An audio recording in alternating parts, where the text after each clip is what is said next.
അപ്പോൾ ഇന്നത്തെ വീഡിയോ എന്ന് പറയുന്നത് കക്കയിറച്ചിയുടെ ഒരു റെസിപ്പിയാണ് കേട്ടോ. ഞാൻ ആദ്യമായിട്ടാണ് കേട്ടോ ഈ ടൈപ്പിലൊന്ന് ഉണ്ടാക്കി നോക്കുന്നത്. അപ്പോൾ ആദ്യം തന്നെ ഇതേ ചട്ടി വെച്ച് ചൂടായ ശേഷം അതിനകത്തേക്ക് ആവശ്യത്തിനുള്ള വെളിച്ചെണ്ണ ചേർത്ത് കൊടുത്തു.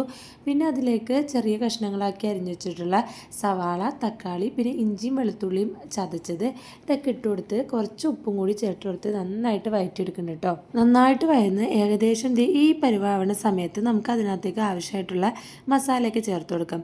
മഞ്ഞൾപ്പൊടി, മുളക് പൊടി, ഗരം മസാല പൊടി, പിന്നെ കുരുമുളകിൻ്റെ പൊടി ഇതൊക്കെ ചേർത്ത് കൊടുത്തിട്ട് നന്നായിട്ട് ആ പൊടികളുടെയൊക്കെ പച്ചമണം മാറുന്നവരെ നന്നായിട്ട് റോസ്റ്റ് ചെയ്തെടുക്കുന്നുണ്ട് കേട്ടോ. അത് കഴിഞ്ഞാൽ പച്ചമണമൊക്കെ ഒന്ന് മാറിക്കഴിയുന്ന സമയത്ത് നമുക്കിതിനകത്തേക്ക് ഒരല്പം വെള്ളം ചേർത്ത് കൊടുക്കാം കേട്ടോ. ഒരുപാട് വെള്ളം ചേർക്കണ്ട, പിന്നെ അത് കറിയൊക്കെ ആയിട്ട് മാറും.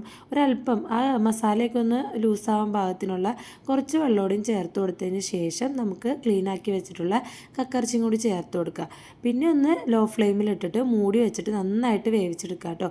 അപ്പം ഇതേപോലെ ഞാൻ ഫസ്റ്റ് ടൈമായിട്ടോ ട്രൈ ചെയ്യുന്നത്, പക്ഷെ നല്ല ടേസ്റ്റ് ഉണ്ടായിരുന്നു കേട്ടോ. അപ്പോൾ എല്ലാവരും ഒന്ന് ട്രൈ ചെയ്ത് നോക്കുക. ചാനൽ ഇഷ്ടപ്പെടുന്നവരൊന്ന് സബ്സ്ക്രൈബ് ചെയ്ത് സപ്പോർട്ട് ചെയ്യണേ. ബൈ.